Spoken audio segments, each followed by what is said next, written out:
Chargers have a good defense. So, maybe you throw that one in the garbage. Nick, are you buying that Bo can turn this season around? No, listen, I think Kevin Patra and others have a little, preconceived notion bias because they also, a lot of people, I'm not saying Kevin necessarily, but a lot of people swore this was Broncos team was legit contender. Bo Nix, was poised for a breakout. Sean Payton told us all of it. And the reality is that up to this point in his career, one thing is consistent about Bo Nix.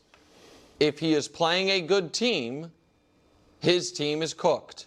Oh my and God. Bo Nix versus teams with a winning record. They are 1-10. He has an 86 rating. He has 14 touchdowns, 8 picks. He's 200 yards per game. Does this count the Colts? You threw the Colts the well, so it's 1-0 so Colts? for no. So the way it's just for whatever it is. For last year, it's teams that finished the season with a winning record. Gotcha. And for this year, it's teams that currently, like the Chargers and Colts, are 3-0.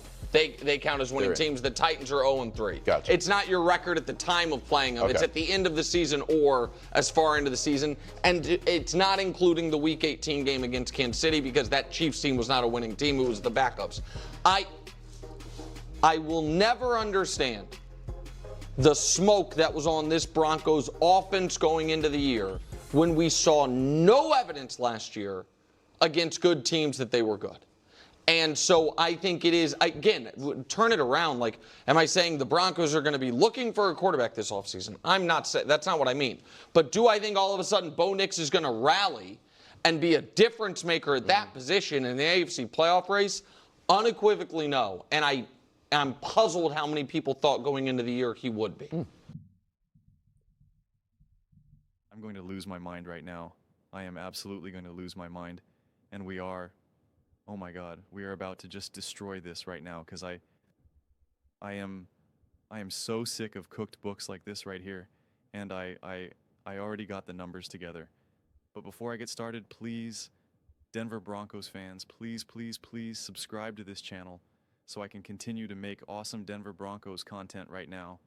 I am so inspired and on such a mission to just 100% get after it.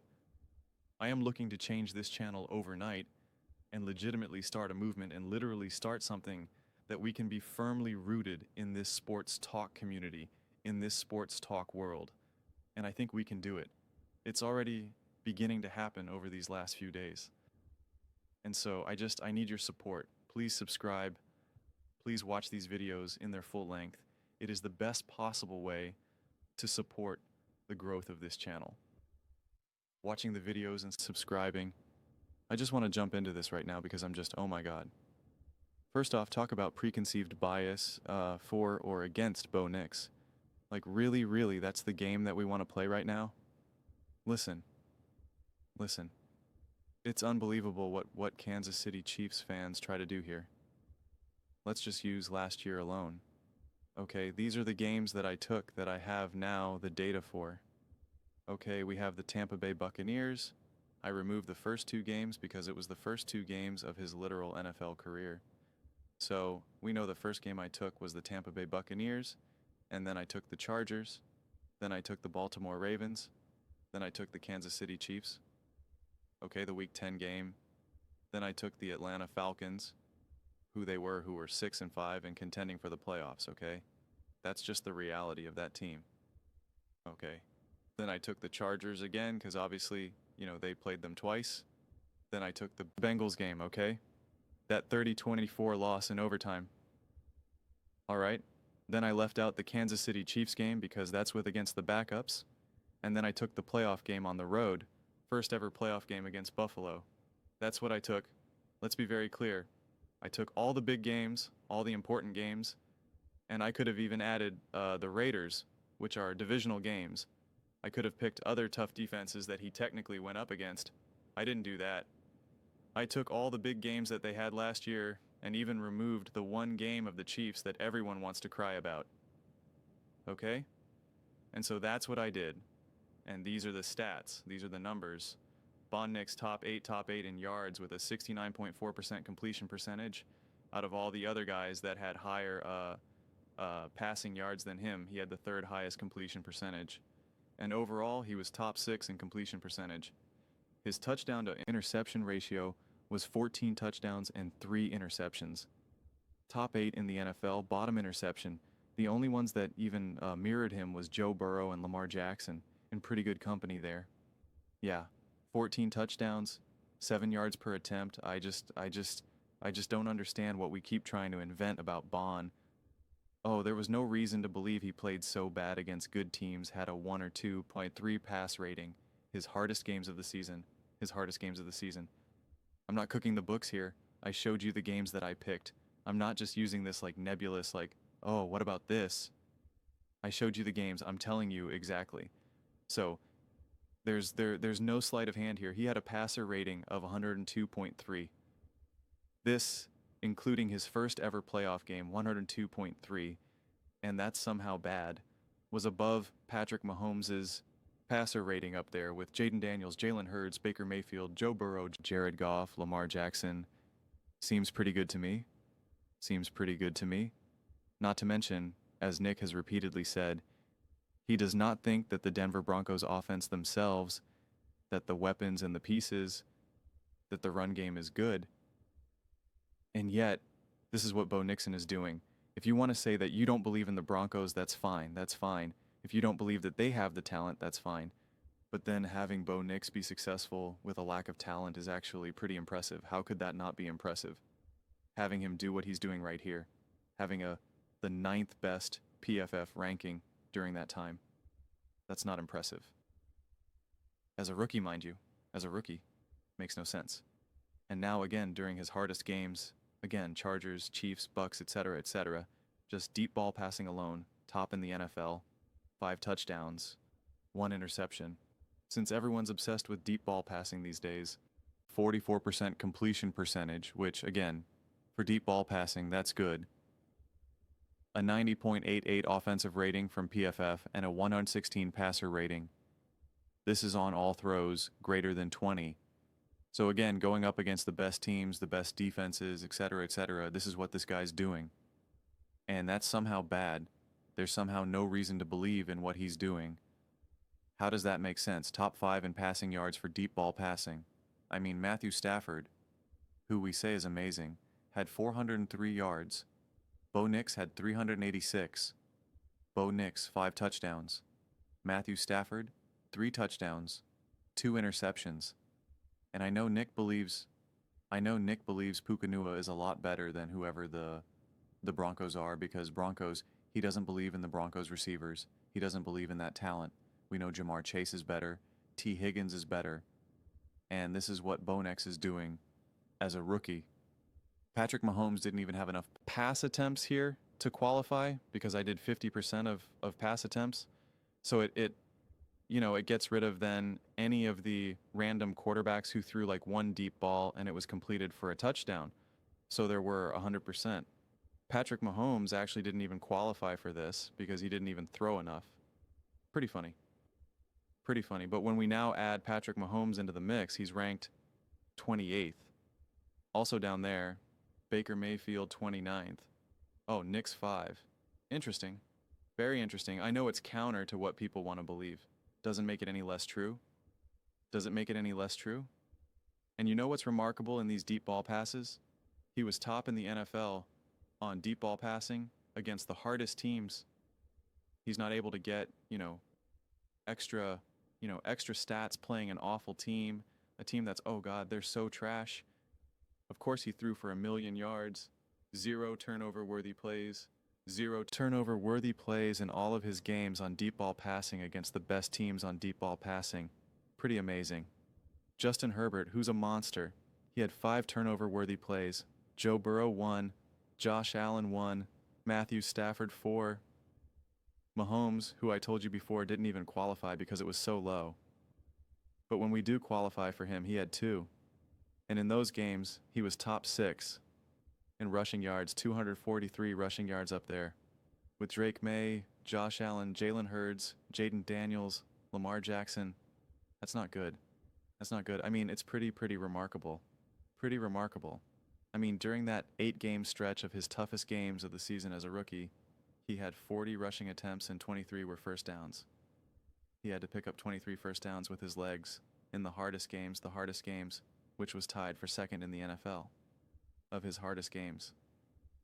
Remember these other teams that I'm picking, it's not, for Josh Allen, some of these games could be against the Patriots and stuff, it could be random teams for the other teams. This is, without a shadow of a doubt, the hardest collection of games that Bo Nix had.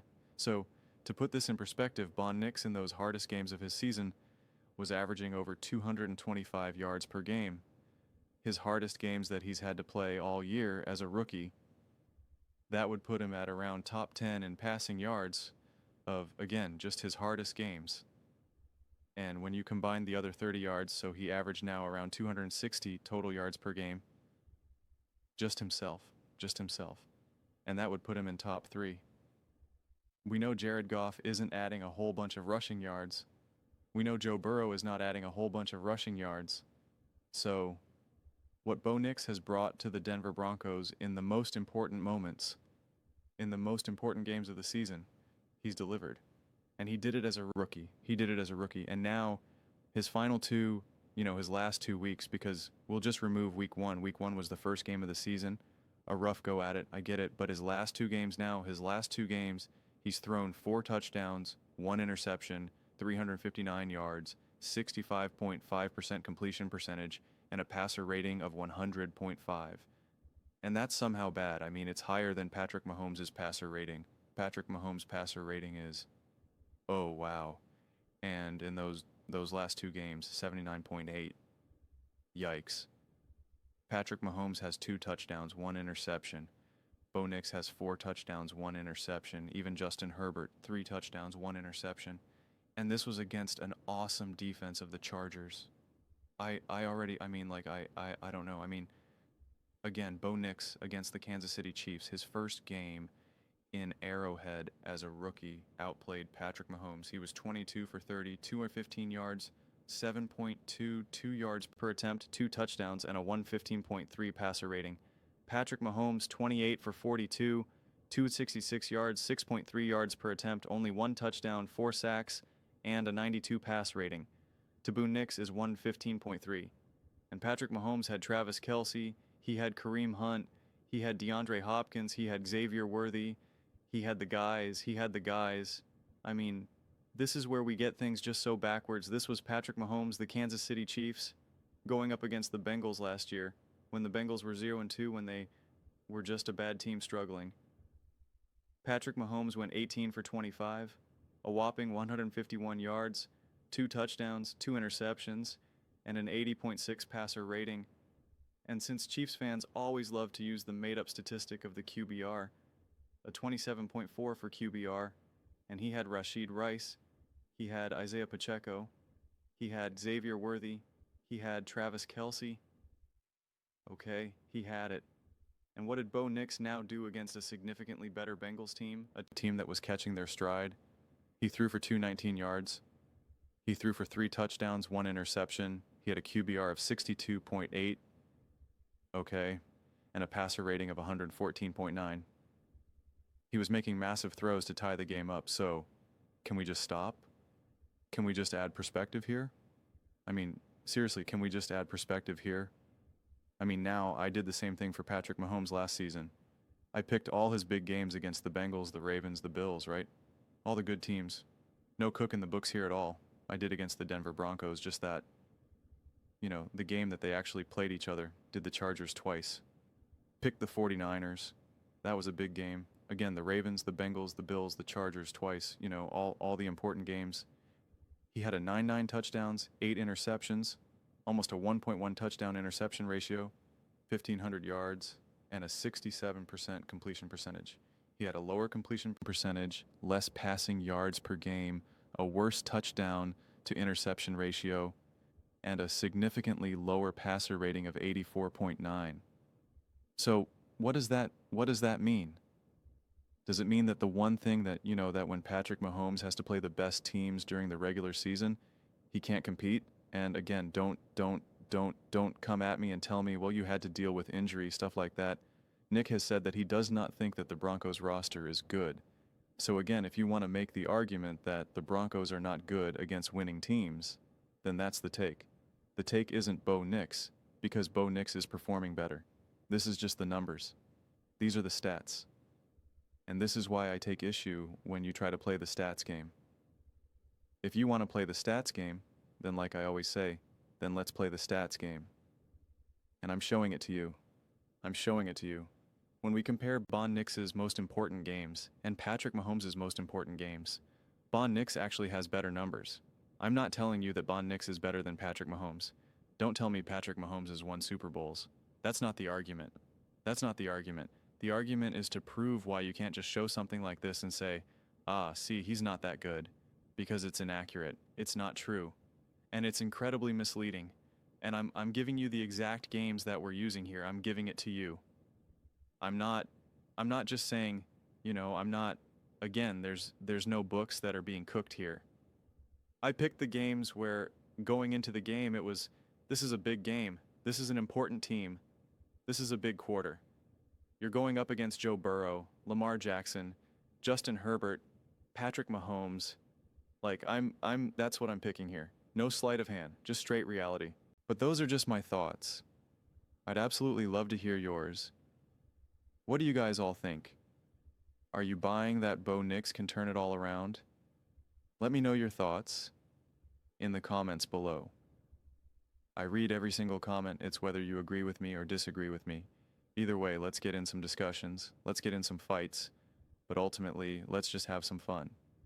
And please do consider subscribing. We are building an amazing community here and absolutely love to see you part of it. I want to build something that we all genuinely feel connected to, something that we're really excited to be part of. I think we're well on our way to doing it. Please don't forget to give this video a thumbs up, as it really does help the visibility and the algorithm. Thank you so much.